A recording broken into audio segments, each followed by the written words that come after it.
Fils et du Saint-Esprit. Amen. Le Seigneur soit avec vous. Frères et sœurs, aujourd'hui, l'Église fait mémoire de Saint Joseph Travailleur. C'est l'occasion de souhaiter bonne fête à tous les travailleurs. Nos pensées pour ceux qui n'ont pas de conditions de travail encore dignes et nos prières pour ceux qui cherchent encore du travail.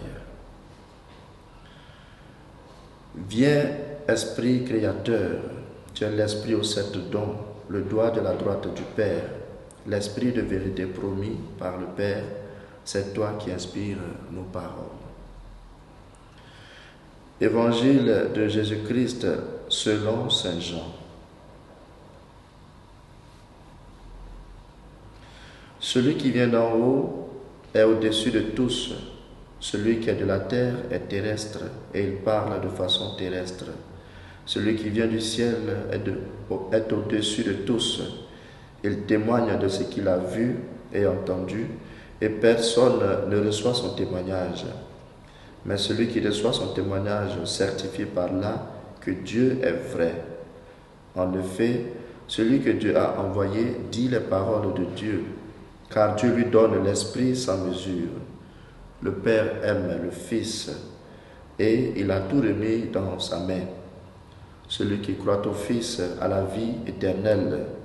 Celui qui refuse de croire le Fils ne verra pas la vie, mais la colère de Dieu demeure sur lui. Acclamons la parole de Dieu.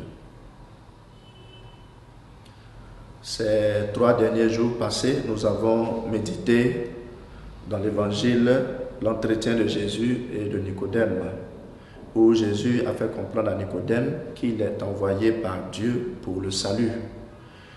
Aujourd'hui, pendant que les disciples de Jean-Baptiste veulent le monter contre Jésus, qui baptise comme lui, Jean, au contraire, fait un témoignage sur la divinité et l'humanité de Jésus.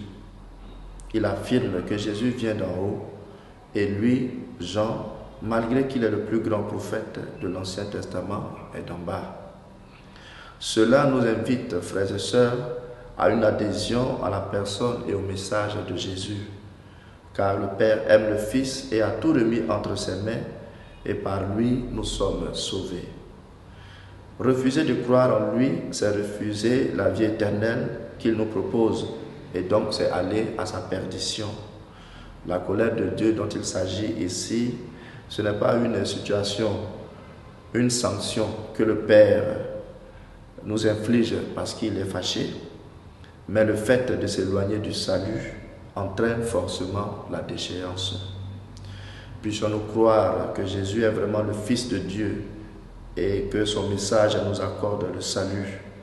En ce temps de Pâques, vivons et proclamons par notre vie que Jésus est Seigneur, pour que d'autres personnes, par notre témoignage et notre annonce, accèdent à la vie éternelle que nous célébrons déjà dans la résurrection du Christ.